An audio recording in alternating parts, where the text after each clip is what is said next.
The joy on RSS chief's face, and why not? For the Sangh, it's a big day, it's a big moment.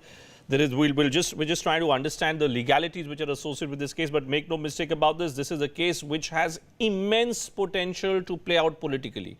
Whether it's specifically in UP, it's in Hindi heartland. There are important elections which are going to happen in Delhi in February. The elections are due at the assembly level. Jharkhand goes to polls in the month of December.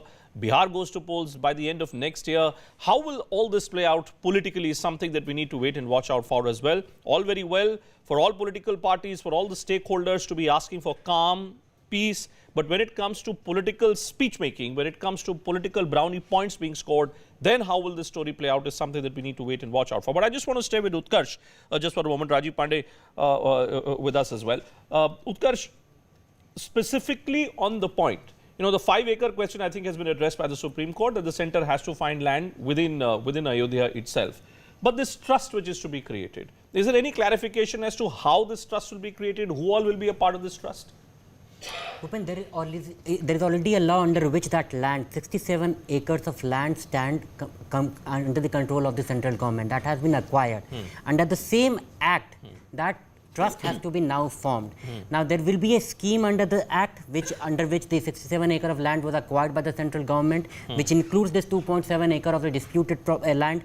So, under that act, there will be a scheme framed, and then there is a trustee act. Under that particular law, that trust will be set up by the central government, which will have representatives of Ram Lalla Virajman as well as Nirmohi Akhara. As I was earlier pointing out, the Supreme Court has tried to accommodate each and every party. Nirmohi Akhara lost everything, lost the management right. Court declared it is not shebait. Even its padastri right was not acknowledged. Despite that, the Supreme Court has said that in that trust which is to be formed, which will manage the construction of the temple, in that trust, Nirmohi Akhara should also get a role. About the Sunni Waqf Board, the Supreme Court has acknowledged the fact that there was a wrong committed. There was a structure which was brought down. They used to worship it till 1949. They could not establish their continued possession of the property of that land. They could not even establish it through their prolonged faith and belief that they have been worshipping at in that mosque.